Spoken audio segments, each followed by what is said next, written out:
ಸ್ನೇಹಿತರೆ, ನಿಮ್ಮ ನಿಜವಾದ ಸಾಮರ್ಥ್ಯದ ಕೇವಲ 1% ಹೆಚ್ಚು ಅನ್ಲಾಕ್ ಮಾಡಿದರೆ ನಿಮ್ಮ ಜೀವನವೇ ಬದಲಾಯಿಸಬಹುದು. ನಿಮ್ಮ ಅತಿ ದೊಡ್ಡ ಯಶಸ್ಸು ನೀವೇ ನಿಮ್ಮ ಮನಸ್ಸಿನಲ್ಲಿ ಹಾಕಿಕೊಂಡಿರುವ ಲಿಮಿಟ್ಗಳ ಆಚೆ ಅಡಗಿ ಹೋಗಿದೆ. ಈ ಜಗತ್ತಿನಲ್ಲಿ 99% ಜನರು ತಮ್ಮ ಸಂಪೂರ್ಣ ಜೀವನವನ್ನು ತಮ್ಮ ನಿಜವಾದ ಸಾಮರ್ಥ್ಯಕ್ಕಿಂತ ಬಹಳ ಕೆಳಗೆ ಬದುಕುತ್ತಿದ್ದಾರೆ, ಏಕೆಂದರೆ ಅವರು ತಮ್ಮ ಲಿಮಿಟ್ಗಳನ್ನು ಪರೀಕ್ಷಿಸಲು ಹೋಗುವುದಿಲ್ಲ. ಒಮ್ಮೆ ಯೋಚಿಸಿ, ನಿಮಗೆ ಯಾವಾಗಲಾದರೂ ಅನಿಸಿರಬಹುದು, ನನ್ನ ಜೀವನದಲ್ಲಿ ಸರಿಯಾದ ಮಾರ್ಗದರ್ಶನ ಮತ್ತು ಉತ್ತೇಜನ ಸಿಗುತ್ತಿದ್ದರೆ ನಾನು ಇನ್ನಷ್ಟು ಸಾಧನೆಗಳನ್ನು ಮಾಡಬಹುದಿತ್ತು, ನಾನು ಏನೋ ಒಂದು ಸಾಧಿಸಲು ಹುಟ್ಟಿದ್ದೇನೆ ಎಂದು. ನಾನು ಈಗ ನಿಮಗೆ ಒಂದು ವಿಷಯ ಪ್ರೂವ್ ಮಾಡುತ್ತೇನೆ. ನಿಮ್ಮ ಕಣ್ಣುಗಳನ್ನು ಒಂದು ಕ್ಷಣ ಮುಚ್ಚಿ 5 ವರ್ಷಗಳ ನಂತರ ನಿಮ್ಮ ಜೀವನವನ್ನು ಕಲ್ಪಿಸಿ. ನೀವು ಯಶಸ್ವಿಯಾಗಿದ್ದೀರಾ, ಸಂತೋಷವಾಗಿದ್ದೀರಾ, ನಿಮ್ಮ ಕನಸುಗಳ ಜೀವನವನ್ನು ಬದುಕುತ್ತಿದ್ದೀರಾ, ಅಥವಾ ಅದೇ ಹಳೆಯ ಜಾಗದಲ್ಲಿ ಸಿಕ್ಕಿ ಹಾಕಿಕೊಂಡಿದ್ದೀರಾ? ರೀಸನ್ಸ್ಗಳ ಹಿಂದೆ ಅಡಗಿಕೊಂಡು ಸೋಷಿಯಲ್ ಮೀಡಿಯಾದಲ್ಲಿ ಟೈಮ್ ವೇಸ್ಟ್ ಮಾಡುತ್ತಾ ಅಕ್ಕಪಕ್ಕದಲ್ಲಿರುವ ಇತರರು ಯಶಸ್ವಿಯಾಗುವುದನ್ನು ನೋಡುತ್ತಾ ನೀವು ಸರಿಯಾದ ಸಮಯಕ್ಕೆ ಇನ್ನೂ ಕಾಯುತ್ತಿರುವಿರಾ? ಸ್ನೇಹಿತರೆ, no one is born great. ಯಾರು ಹುಟ್ಟುವಾಗಲೇ ಮಹಾತ್ಮರಾಗಿ ಹುಟ್ಟಿಲ್ಲ. ಅವರು ತಮ್ಮ ಕಠಿಣ ಪರಿಶ್ರಮ ಮತ್ತು ಸಾಧನೆಗಳ ಮೂಲಕ ಮಹತ್ವದ ವ್ಯಕ್ತಿಗಳಾಗಿ ತಮ್ಮನ್ನೇ ತಾವು ನಿರ್ಮಿಸಿಕೊಂಡವರು. ನೀವು ಮೆಚ್ಚುವಂತಹ ವ್ಯಕ್ತಿಗಳು ಸ್ವಾಮಿ ವಿವೇಕಾನಂದ, ಅಬ್ದುಲ್ ಕಲಾಂ ಇಂತಹ 5 ಮಹತ್ವದ ವ್ಯಕ್ತಿಗಳು ತಮ್ಮ ಜೀವನದಲ್ಲಿ ಅನುಭವಿಸಿದ ಕಷ್ಟಗಳು ಮತ್ತು ಆ ಕಷ್ಟಗಳನ್ನು ಎದುರಿಸಿ ತಮ್ಮಲ್ಲಿರುವ 1% ಸಾಮರ್ಥ್ಯವನ್ನು ಹೇಗೆ ಅನ್ಲಾಕ್ ಮಾಡಿ ಇಡೀ ಜಗತ್ತಿಗೆ ಮಾದರಿಯಾಗಿದ್ದಾರೆ ಎಂದು ಇವತ್ತಿನ ವಿಡಿಯೋದಲ್ಲಿ ವಿವರಿಸುತ್ತೇನೆ. ನಾನು ಈ ವಿಡಿಯೋದ ಕೊನೆಯಲ್ಲಿ ಹೇಳುವ ಶ್ರೇಷ್ಠ ವ್ಯಕ್ತಿಯ ಜೀವನದಲ್ಲಿ ಕಂಡಂತಹ ಕಷ್ಟಗಳನ್ನು ನೀವುಗಳು ಯಾರು ಕೂಡ ಅಂತಹ ಕಠಿಣ ಸಂದರ್ಭಗಳನ್ನು ನಿಮ್ಮ ಜೀವನದಲ್ಲಿ ಅನುಭವಿಸಲು ಸಾಧ್ಯವಿಲ್ಲ. ಈ ಮಹಾನ್ ವ್ಯಕ್ತಿಗಳು ತಮ್ಮ ಜೀವನದಲ್ಲಿ ಅನೇಕ ಸಮಸ್ಯೆಗಳನ್ನು ಎದುರಿಸಿದ್ದಾರೆ. ಅವರು ಹೇಗೆ ಗೆದ್ದರು ಎಂಬುದನ್ನು ತಿಳಿಯಲು ಮತ್ತು ನಿಮ್ಮ 1% ಸಾಮರ್ಥ್ಯವನ್ನು ಅನ್ಲಾಕ್ ಮಾಡಿಕೊಳ್ಳಲು ಈ ವಿಡಿಯೋವನ್ನು ಕೊನೆಯವರೆಗೂ ನೋಡಿರಿ.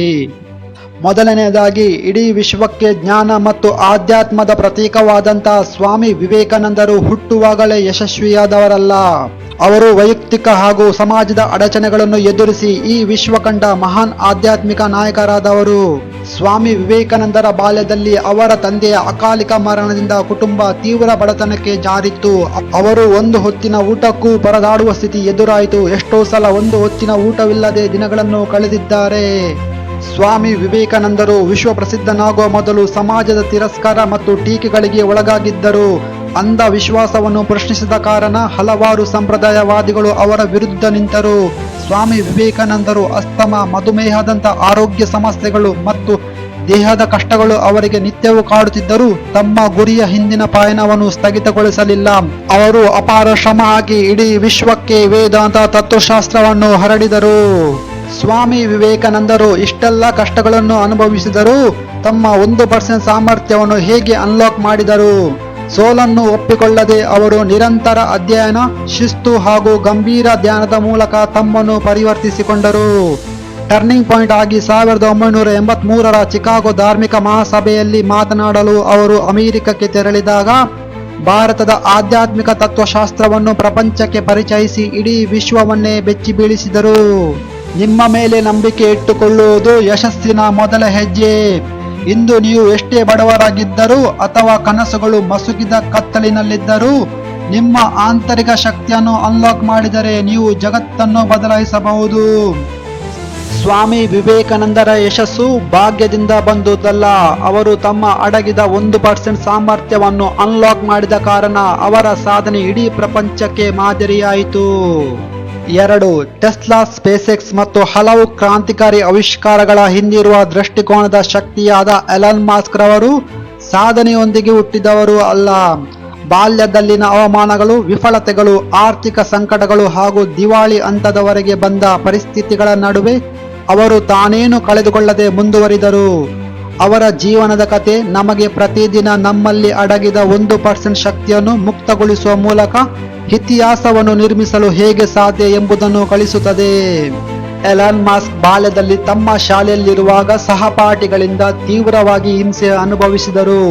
ಅವರ ಹಿಂಸೆ ಮತ್ತು ಹೊಡೆತಗಳು ಎಷ್ಟು ತೀವ್ರವಾಗಿ ಇತ್ತು ಎಂದರೆ ಅವರು ಒಮ್ಮೆ ಆಸ್ಪತ್ರೆಗೆ ದಾಖಲಾಗುವ ಪರಿಸ್ಥಿತಿ ಎದುರಾಯಿತು. ಎಲನ್ ಮಾಸ್ಕ್ ರವರು ನೆಟ್ಸ್ಕೇಪ್ ಕಂಪನಿಯಲ್ಲಿ ಜಾಬ್ಗೆ ಅಪ್ಲೈ ಮಾಡಿದರು. ಅವರ ಜಾಬ್ ಅಪ್ಲಿಕೇಶನ್ ಅನ್ನು ರಿಜೆಕ್ಟ್ ಮಾಡಲಾಗಿತ್ತು. ತಮ್ಮದೇ ಮೊದಲ ಸ್ವಂತ ಕಂಪನಿಯಾದ ಜಿಪ್ಟೋದ ಇನ್ವೆಸ್ಟರ್ಸ್ನವರು ಡಿಸಿಷನ್ ಮೇಕಿಂಗ್ನಲ್ಲಿ ಮಾಸ್ಕ್ರ ಡಿಸಿಷನ್ ಎಬಿಲಿಟಿ ಮೇಲೆ ಸಂಶಯ ಪಟ್ಟು ಅವರನ್ನು ಹೊರಗಿಡಲಾಯಿತು. 2008ರಲ್ಲಿ ಟೆಸ್ಲಾ ಮತ್ತು ಸ್ಪೇಸ್ ಎಕ್ಸ್ ಎರಡೂ ಪತನದ ಅಂಚಿನಲ್ಲಿದ್ದವು. ಟೆಸ್ಲಾ ಕಂಪನಿದು ಪ್ರೊಡಕ್ಷನ್ ಇಶ್ಯೂ ಆದರೆ ಸ್ಪೇಸ್ ಎಕ್ಸ್ ಕಂಪನಿದು ಉಡಾವಣೆಯಾದ ಸತತ 3 ರಾಕೆಟ್ಗಳು ಫೇಲ್ ಆಗಿದ್ದವು. ಹಲವಾರು ಎಕ್ಸ್ಪರ್ಟ್ನವರು ಟೆಸ್ಲಾ ಫೇಲ್ ಆಗಲಿದೆ ಎಂದು ಭಾವಿಸಿದರು ಮತ್ತು ಸ್ಪೇಸ್ ಎಕ್ಸ್ ಮರುಬಳಕೆ ಮಾಡಬಹುದಾದ ರಾಕೆಟ್ಗಳನ್ನು ನಿರ್ಮಿಸಲು ಸಾಧ್ಯವಿಲ್ಲ ಎಂದು ಹೇಳಿದರು. ಎಲನ್ ಮಾಸ್ಕ್ ರವರು ವಾರದಲ್ಲಿ 100 ಗಂಟೆಗಳ ಕೆಲಸ ಮಾಡುತ್ತಿದ್ದ ಕಾರಣ ಅವರ ಆರೋಗ್ಯದ ಸ್ಥಿತಿ ಹದಗೆಟ್ಟಿತ್ತು. ಇಷ್ಟೆಲ್ಲ ಸಮಸ್ಯೆಗಳ ನಡುವೆ ಎಲನ್ ಮಾಸ್ಕ್ 1% ಶಕ್ತಿಯನ್ನು ಹೇಗೆ ಮುಕ್ತಗೊಳಿಸಿದರು? 1. ನಿರಂತರ ಅಧ್ಯಯನ. ಇಂಜಿನಿಯರಿಂಗ್, ಭೌತಶಾಸ್ತ್ರ ಮತ್ತು ವ್ಯವಹಾರದ ಬಗ್ಗೆ ಸಾವಿರಾರು ಪುಸ್ತಕಗಳನ್ನು ಓದಿದರು. 2. Unbreakable mindset. ಹಲವಾರು ವಿಫಲತೆಗಳನ್ನು ಎದುರಿಸಿದರೂ ತಮ್ಮ ಗುರಿಯನ್ನು ಕೈಬಿಡಲಿಲ್ಲ. ತನ್ನ ಕನಸುಗಳಿಗಾಗಿ ತನ್ನೆಲ್ಲವನ್ನು ಮುಡಿಪಾಗಿಟ್ಟರು. ಎಲನ್ ಮಾಸ್ಕ್ರ ಯಶಸ್ಸು ಅದೃಷ್ಟವಲ್ಲ, ಅದು ದಿನನಿತ್ಯದ ಸುಧಾರಣೆ, ಸ್ಮಾರ್ಟ್ ರಿಸ್ಕ್ ಟೇಕಿಂಗ್ ಮತ್ತು ಕನಸನ್ನು ಬಿಟ್ಟುಕೊಡದೆ ಇರುವುದು. 3. APJ Abdul Kalam, the missile man of India. ಭಾರತದ ಮಿಸೈಲ್ ಮ್ಯಾನ್ ಎಂದು ಕರೆಯಲ್ಪಡುವ ಅಬ್ದುಲ್ ಕಲಾಂ ಅವರು ಶ್ರೀಮಂತ ಕುಟುಂಬದಲ್ಲಿ ಹುಟ್ಟಿದವರಲ್ಲ. ಅವರು ಬಡತನ, ಸೋಲು ಮತ್ತು ಅನೇಕ ಸವಾಲುಗಳನ್ನು ಎದುರಿಸಿದರು, ಆದರೆ ಅವರು ಎಂದಿಗೂ ತಮ್ಮ ಗುರಿಯನ್ನು ಬಿಟ್ಟುಕೊಡಲಿಲ್ಲ. ಅವರ ಜೀವನ ನಮ್ಮಲ್ಲಿ ಪ್ರತಿದಿನ 1% ಶ್ರಮ ನೀಡುವ ಸಾಮರ್ಥ್ಯವಿದ್ದರೆ ಅದರಿಂದ ಅದ್ಭುತ ಯಶಸ್ಸು ಸಾಧಿಸಬಹುದು ಎಂಬುದನ್ನು ಸಾಬೀತುಪಡಿಸುತ್ತದೆ. ಬಡ ಕುಟುಂಬದಲ್ಲಿ ಜನಿಸಿದ ಅಬ್ದುಲ್ ಕಲಾಂ ರವರು ಬಾಲ್ಯದಲ್ಲಿ ತಮ್ಮ ಕುಟುಂಬಕ್ಕೆ ಸಹಾಯ ಮಾಡಲು ಪತ್ರಿಕೆ ಮಾರಲು ಆರಂಭಿಸಿದರು. ಭಾರತೀಯ ವಾಯುಪಡೆಯ ಪೈಲಟ್ ಆಗುವ ಕನಸನ್ನು ಕಂಡಿದ್ದ ಕಲಾಂ ರವರು ಕೇವಲ 1 ರ್ಯಾಂಕ್ ಕಡಿಮೆ ಬಂದ ಕಾರಣಕ್ಕೆ ರಿಜೆಕ್ಟ್ ಆದರು. 8 ರ್ಯಾಂಕ್ ಬರುವಲ್ಲಿ 9ನೇ ರ್ಯಾಂಕ್ ಬಂದಿದ್ದರು. ವಿಜ್ಞಾನಿಯಾಗಿದ್ದ ಕಲಾಂ ರವರು ತಮ್ಮ ಮೊದಲ ಸ್ಯಾಟಲೈಟ್ ಉಡಾವಣೆಯಲ್ಲಿ ವಿಫಲಗೊಂಡಿದ್ದರು. ಅವರು ಉಡಾಯಿಸಿದ ರಾಕೆಟ್ ಸಮುದ್ರಕ್ಕೆ ಹೋಗಿ ಬಿದ್ದಿತ್ತು. ಅವರು ಭಾರತ ದೇಶದ ರಾಷ್ಟ್ರಪತಿಯಾಗಿದ್ದ ಸಂದರ್ಭದಲ್ಲಿ ದೇಶದ ಯುವ ಜನತೆ ಮತ್ತು ವಿಜ್ಞಾನದ ಬೆಳವಣಿಗೆ ಬಗ್ಗೆ ಅವರಲ್ಲಿದ್ದ ಗುರಿಗಳನ್ನು ರಾಜಕೀಯದ ನಡುವೆ ಸಮತೋಲನ ಸಾಧಿಸುವುದು ಕಠಿಣವಾಗಿತ್ತು. ಅದಕ್ಕಾಗಿ ಹಲವಾರು ಮಂದಿ ಅವರನ್ನು ವಿರೋಧಿಸಿದರು. ಅಬ್ದುಲ್ ಕಲಾಂ ರವರು ಪ್ರತಿಯೊಂದು ಸವಾಲುಗಳನ್ನು ಹೊಸ ಅವಕಾಶವೆಂದು ಪರಿಗಣಿಸಿದರು. ಅವರು ತಮ್ಮ ಜೀವನದಲ್ಲಿ ಸದಾ ಹೊಸತನ್ನು ಕಲಿಯಲು, ಓದಲು ಮತ್ತು ಅದನ್ನು ಪ್ರಯೋಗಿಸಲು ಹಿಂದೆ ಬೀಳುತ್ತಿರಲಿಲ್ಲ. ಅವರು ತಮ್ಮ ವೈಯಕ್ತಿಕ ಯಶಸ್ಸಿಗಿಂತಲೂ ರಾಷ್ಟ್ರ ಸೇವೆಯತ್ತ ಗಮನ ಹರಿಸಿದರು. ಡಾಕ್ಟರ್ ಕಲಾಂ ರವರ ಯಶಸ್ಸು ಅದೃಷ್ಟವಲ್ಲ, ಅದು ಅವರ ಛಲ ಮತ್ತು ಹಠದ ಶ್ರಮ. ಅವರು ಎಷ್ಟು ಬಾರಿ ವಿಫಲಗೊಂಡರೂ ಅದನ್ನು ಲೆಕ್ಕಿಸದೆ ತಮ್ಮ ಗುರಿಯನ್ನು ಸಾಧಿಸುವಲ್ಲಿ ಮನಸ್ಸನ್ನು ಕೇಂದ್ರೀಕರಿಸಿದ್ದರು. 4. ಓಫ್ರಾ ವಿನ್ಫ್ರಿ. ಇಂದು ವಿಶ್ವದ ಪ್ರಭಾವಿ ಮಹಿಳೆಯರಲ್ಲಿ ಒಬ್ಬರಾಗಿರುವ ಓಫ್ರಾ ವಿನ್ಫ್ರಿ ಅವರು ಈ ಮಟ್ಟಕ್ಕೆ ಸುಲಭವಾಗಿ ಬಂದವರಲ್ಲ. ಓಫ್ರಾ ವಿನ್ಫ್ರಿ ಅವರು ಬಾಲ್ಯದಲ್ಲಿ ತಮ್ಮ ಕುಟುಂಬದ ಸದಸ್ಯರಿಂದಲೇ ಲೈಂಗಿಕ ದೌರ್ಜನ್ಯ ಮತ್ತು ಮಾನಸಿಕ ಶೋಷಣೆಗೆ ಒಳಗಾದವರು. 14ನೇ ವಯಸ್ಸಿಗೆ ಗರ್ಭಿಣಿಯಾಗಿದ್ದರು, ಆದರೆ ತನ್ನ ಮಗುವನ್ನು ಕಳೆದುಕೊಂಡಿದ್ದರು. ಓಫ್ರಾ ವಿನ್ಫ್ರಿ ಅವರ ವೃತ್ತಿ ಜೀವನದ ಪ್ರಾರಂಭದಲ್ಲಿ ಅವರ ಮೊದಲ ಟಿವಿ ಆಂಕರಿಂಗ್ ಕೆಲಸದಿಂದ ನಿರಾಕರಿಸಲಾಯಿತು. ನಿರ್ಮಾಪಕರು ಅವರು ತುಂಬಾ ಎಮೋಷನಲ್ ಮತ್ತು ಟಿವಿ ಆಂಕರಿಂಗ್ ಕೆಲಸಕ್ಕೆ ಸೂಕ್ತರಲ್ಲ ಎಂದು ಹೇಳಿ ಕೆಲಸದಿಂದ ತೆಗೆದುಹಾಕಿದರು. ಆದರೆ ಓಫ್ರಾ ವಿನ್ಫ್ರಿ ಇದನ್ನು ಸೋಲಾಗಿ ಸ್ವೀಕರಿಸದೆ ಅದನ್ನೇ ಹೊಸ ಅವಕಾಶವಾಗಿ ಪರಿವರ್ತಿಸಿದರು. ಅವರು ಡೇ ಟೈಮ್ ಟಾಕ್ ಶೋ ನಡೆಸಲು ಆರಂಭಿಸಿದರು, ಆದರೆ ಅವರಿಗೆ ಅಲ್ಲೂ ಕೂಡ ನಿರಾಸೆ ಕಾದಿತ್ತು. ಟಿವಿ ಉದ್ಯಮದಲ್ಲಿ ಮಹಿಳೆಯರು ಮತ್ತು ಬಿಳಿಯರಲ್ಲದ ಜನರಿಗೆ ಅವಕಾಶಗಳು ಕಡಿಮೆಯಾಗಿದ್ದವು. ಆದರೆ ಅವರು ಛಲ ಬಿಡದೆ ತಮ್ಮ ಶೋವನ್ನು ಮುನ್ನಡೆಸಿದರು ಮತ್ತು ಇಂದು ದಿ ಓಫ್ರಾ ವಿನ್ಫ್ರಿ ಶೋ ಆಗಿ ಬೆಳೆದು ಇತಿಹಾಸದಲ್ಲೇ ಅತ್ಯಂತ ಯಶಸ್ವಿ ಟಿವಿ ಕಾರ್ಯಕ್ರಮಗಳಲ್ಲಿ ಒಂದಾಗಿದೆ.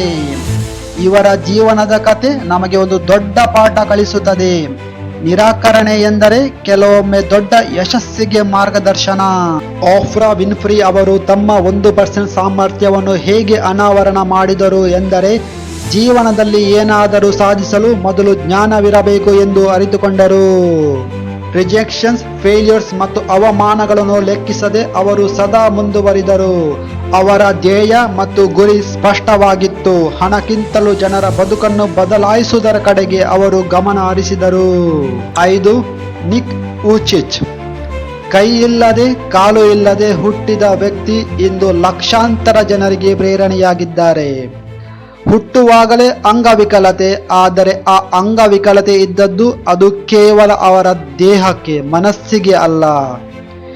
ನಿಕ್ ಯೋಚಿಚ್ ಇಂದು ಜೀವಂತ ಉದಾಹರಣೆ. ನಿಮ್ಮ ದೇಹಕ್ಕೆ ಅಂಗವಿಕಲತೆ ಇದ್ದರೂ ಪರವಾಗಿಲ್ಲ, ಆದರೆ ನಿಮ್ಮ ಮನಸ್ಸಿನೊಳಗೆ ಅಂಗವಿಕಲತೆ ಇದ್ದರೆ ನೀವು ಎಂದೂ ಏಳಿಗೆ ಕಾಣಲು ಸಾಧ್ಯವಿಲ್ಲ. ನಿಕ್ ಯೋಚಿಚ್ ಹುಟ್ಟುವಾಗಲೇ ಟೆಟ್ರಾ ಅಮೇಲಿ ಎಂಬ ಕಾಯಿಲೆಯಿಂದ ಬಳಲುತ್ತಿದ್ದರು. ದೇಹದ ಅಂಗಾಂಗಗಳನ್ನು ಕಳೆದುಕೊಂಡಿದ್ದರು. ಒಮ್ಮೆ ಯೋಚಿಸಿ, ಕೈ ಇಲ್ಲ, ಕಾಲು ಇಲ್ಲ, ಊಟ ಮಾಡಲು ಆಗುವುದಿಲ್ಲ, ನಡೆಯಲು ಆಗುವುದಿಲ್ಲ. ಒಂದು ಮನುಷ್ಯನ ಸ್ವಾಭಾವಿಕ ಕೆಲಸಗಳನ್ನು ಸಹ ಅವರಿಂದ ಮಾಡಲು ಸಾಧ್ಯವಾಗುತ್ತಿರಲಿಲ್ಲ. ಹಾಗಾದರೆ ಅವರ ಬಾಲ್ಯದ ಜೀವನ ಎಷ್ಟೊಂದು ಕಠಿಣ ಮತ್ತು ಘೋರವಾಗಿರಬಹುದು. ಎಲ್ಲ ಮಕ್ಕಳು ಆಟವಾಡುವಾಗ ತಾನು ಏನೂ ಮಾಡದೆ ಕೇವಲ ಅವರನ್ನೇ ನೋಡಿ ಅಳುತ್ತಿರಬೇಕು ಅಷ್ಟೇ. ತನ್ನ 10ನೇ ವಯಸ್ಸಿನಲ್ಲಿ ತನ್ನ ಸಹಪಾಠಿಗಳಿಂದ ಅವಮಾನಕ್ಕೆ ಒಳಗಾದ ನಿಕ್ ಜೀವನವನ್ನೇ ಕಳೆದುಕೊಳ್ಳಲು ತೀರ್ಮಾನಿಸಿದ್ದರು. ತಾನೊಬ್ಬ ಮೋಟಿವೇಶನಲ್ ಸ್ಪೀಕರ್ ಆಗಬೇಕು ಎಂದುಕೊಂಡಾಗಲೂ ಜನರು ಅವರನ್ನು ಸಂಶಯದಿಂದ ನೋಡಿದರು. ಕೈ ಕಾಲುಗಳಿಲ್ಲದ ವ್ಯಕ್ತಿಯ ಮಾತನ್ನು ಯಾರು ಕೇಳುತ್ತಾರೆ ಎಂದು ವ್ಯಂಗ್ಯವಾಡಿದರು. ನನ್ನ ಅಂಗವೈಫಲ್ಯತೆಯಿಂದ ನನ್ನನ್ನು ಯಾರು ಪ್ರೀತಿಸುವವರೇ ಇಲ್ಲ ಎಂದು ಕೊರಗುತ್ತಿದ್ದರು. ಅಂಗವೈಫಲ್ಯತೆ, ಅವಮಾನಗಳು, ಸಮಸ್ಯೆಗಳು ಇಷ್ಟೆಲ್ಲವನ್ನು ಅನುಭವಿಸಿದರೂ ತನ್ನನ್ನು ದೇವರು ಸೃಷ್ಟಿಸಿರುವುದು ಏನಾದರೂ ದೊಡ್ಡ ಸಾಧನೆ ಮಾಡಲು ಎಂಬ ತಾಯಿಯ ಮಾತಿನಿಂದ ಪ್ರೇರಣೆಗೊಂಡ ನಿಕ್ ಯೋಚಿಚ್ ತನ್ನ ಇಡೀ ಜೀವನದ ಚಿತ್ರಣವನ್ನೇ ಬದಲಾಯಿಸಿದರು. ತನ್ನನ್ನು ಅವಮಾನಿಸಿದ ಜನರ ಎದುರೇ ಬೆಳೆದು ನಿಂತರು. ಅವರು ಕಾಲಿನ ಬೆರಳುಗಳ ಸಹಾಯದಿಂದ ಬರೆಯಲು ಕಲಿತು ಟೈಪ್ ಮಾಡಲು ಕಲಿತರು. ಸರ್ಫಿಂಗ್, ಸ್ಕೈ ಡೈವಿಂಗ್ ಮಾಡಲು ಕಲಿತರು. ಇಂದು ಒಬ್ಬ ಮೋಟಿವೇಶನಲ್ ಸ್ಪೀಕರ್ ಆಗಿ ಜಗತ್ತಿನ ಲಕ್ಷಾಂತರ ಜನರ ಬಾಳಿನಲ್ಲಿ ಪ್ರೇರಣೆಯಾಗಿದ್ದಾರೆ. ನಿಕ್ ಯೋಚಿಚ್ ತನ್ನಲ್ಲಿ ಏನು ಇಲ್ಲವೋ ಅದರ ಬಗ್ಗೆ ಕೊರಗುವ ಬದಲು ತನ್ನಲ್ಲಿ ಏನು ಇದೆಯೋ ಅದರಿಂದ ಏನು ಮಾಡಬಹುದು ಎಂದು ಯೋಚಿಸಿದರು. ಜನರು ಅವರನ್ನು ತಿರಸ್ಕರಿಸಿದರೂ ಅವರು ಎಂದೂ ಎದೆಗುಂದಲಿಲ್ಲ. ಅವರಲ್ಲಿದ್ದ ಆತ್ಮವಿಶ್ವಾಸ ಮತ್ತು ದೃಢ ನಂಬಿಕೆಯನ್ನು ನೋಡಿ ಕೇನ್ ಮಿಹಾರ ಎಂಬಾಕೆ ಅವರ ಬಾಳಿನಲ್ಲಿ ಬಾಳ ಸಂಗಾತಿಯಾಗಿ ಬಂದರು ಮತ್ತು ಇಂದು 4 ಮಕ್ಕಳ ತಂದೆಯಾಗಿದ್ದಾರೆ. ಜೀವನದಲ್ಲಿ ಎಷ್ಟೇ ದೊಡ್ಡ ಸಮಸ್ಯೆಗಳು ಇದ್ದರೂ ಸರಿಯಾದ ಮೈಂಡ್ ಸೆಟ್ ಇದ್ದರೆ ಅವೆಲ್ಲವನ್ನು ಜಯಿಸಬಹುದು ಎಂದು ನಿಕ್ ಯೋಚಿಚ್ನ ಜೀವನ ಪಾಠದಿಂದ ಕಲಿಯಬಹುದು. ಸ್ನೇಹಿತರೆ, ಕೈ ಕಾಲುಗಳಿಲ್ಲದ ವ್ಯಕ್ತಿ ಇಷ್ಟೆಲ್ಲವನ್ನು ಸಾಧಿಸಬಹುದು ಎಂದಾದರೆ ಆ ಭಗವಂತನು ನಿಮಗೆ ಎಲ್ಲವನ್ನೂ ಕೊಟ್ಟರೂ ನಿಮ್ಮಲ್ಲಿರುವ ಸಣ್ಣ ಸಮಸ್ಯೆಗಳನ್ನೇ ದೊಡ್ಡ ಸಮಸ್ಯೆಗಳೆಂದು ಬದುಕುತ್ತಿದ್ದೀರಿ. ಈ ಮೇಲಿನ ಎಲ್ಲ ವ್ಯಕ್ತಿಗಳು ತಮ್ಮ ಸಾಧನೆಯ ಹಾದಿಯಲ್ಲಿ ಕಷ್ಟಗಳನ್ನು ಅನುಭವಿಸಿದರು. ಯಾರು ಕೂಡ ಯಶಸ್ಸು ಅದೃಷ್ಟದಿಂದ ಪಡೆದುಕೊಂಡವರಲ್ಲ. ಅವರು ತಮ್ಮಲ್ಲಿರುವ 1% ಸಾಮರ್ಥ್ಯವನ್ನು ಅನ್ಲಾಕ್ ಮಾಡುವ ಮೂಲಕ ಇಡೀ ಜಗತ್ತಿಗೆ ಅಸಾಧ್ಯವೆನ್ನಲಾದುದನ್ನು ಸಾಧ್ಯವನ್ನಾಗಿ ಪರಿವರ್ತಿಸಿದರು. ವಿಶ್ವದ ಕೋಟ್ಯಂತರ ಜನರಿಗೆ ಪ್ರೇರಣೆಯ ಬೆಳಕಾದರು ಮತ್ತು ವಿಫಲತೆಗಳ ಮಧ್ಯೆಯೂ ಅನಿವಾರ್ಯವಾಗಿ ಜಯ ಸಾಧಿಸುವ ಶಕ್ತಿಯನ್ನು ತೋರಿಸಿದರು. ನಿಮ್ಮ 1% ಪೊಟೆನ್ಷಿಯಲ್ ಅನ್ನು ಅನ್ಲಾಕ್ ಮಾಡಲು ಅನ್ಬ್ರೇಕಬಲ್ ಮೈಂಡ್ಸೆಟ್ ಅನ್ನು ಸೆಟ್ ಮಾಡಿ. ನಿಮ್ಮ ಮನಸ್ಸು ಒಂದು ದೊಡ್ಡ ಆಯುಧ. ನಿಮ್ಮ ಮನಸ್ಸನ್ನು ಪ್ರತಿದಿನ ಟ್ರೈನ್ ಮಾಡಿ.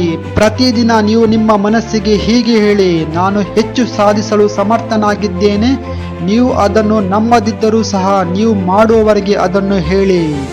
ಇದಕ್ಕೆ ನಾನು ಒಂದು ಚಿಕ್ಕ ಉದಾಹರಣೆ ಕೊಡುತ್ತೇನೆ. ನೀವು ಆಣೆ ಮರಿಯನ್ನು ಕಾಲಿಗೆ ಚೈನ್ ಹಾಕಿ ಕಟ್ಟಿ ಹಾಕುವುದನ್ನು ನೋಡಿರ್ತೀರಾ. ಆ ಆಣೆ ಬೆಳೆದು ದೊಡ್ಡದಾದರೂ ತನ್ನಲ್ಲಿ ಶಕ್ತಿ ಸಾಮರ್ಥ್ಯ ಇದ್ದರೂ ಆ ಚೈನ್ ಅನ್ನು ತುಂಡು ಮಾಡಲು ಒಂದು ಸಣ್ಣ ಪ್ರಯತ್ನ ಕೂಡ ಮಾಡುವುದಿಲ್ಲ.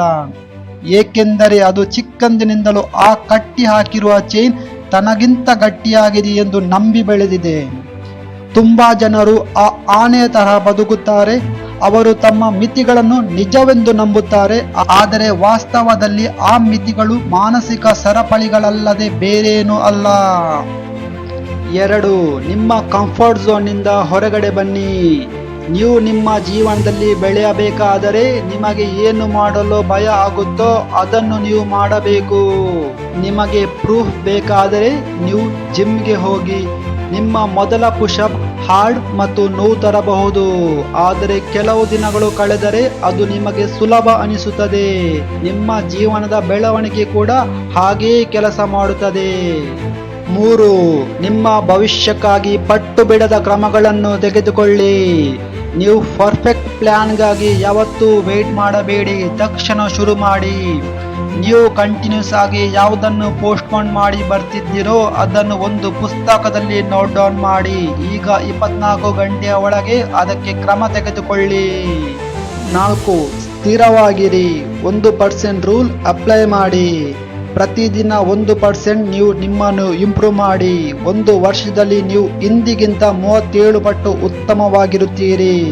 ಸಣ್ಣ ದೈನಂದಿನ ಪ್ರಗತಿಯು ಬೃಹತ್ ಯಶಸ್ಸನ್ನು ಸಾಧಿಸುತ್ತದೆ.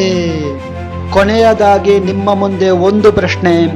ಇಂದು ನಿಮ್ಮ ಜೀವನದ ಕೊನೆಯ ದಿನವಾಗಿದ್ದರೆ ನೀವು ಸಮಯವನ್ನು ವ್ಯರ್ಥ ಮಾಡುತ್ತೀರಾ ಅಥವಾ ನಿಮ್ಮ ಜೀವನವನ್ನು ಸಂಪೂರ್ಣವಾಗಿ ಬದುಕಲು, ನಿಮ್ಮ ಕನಸುಗಳನ್ನು ಸಾಕಾರಗೊಳಿಸಲು, ನಿಮ್ಮ ಹೃದಯದ ಮಾತು ಹೇಳಲು ಬಯಸುತ್ತೀರಾ? ಈಗ ನಿರ್ಧರಿಸಿ. 1.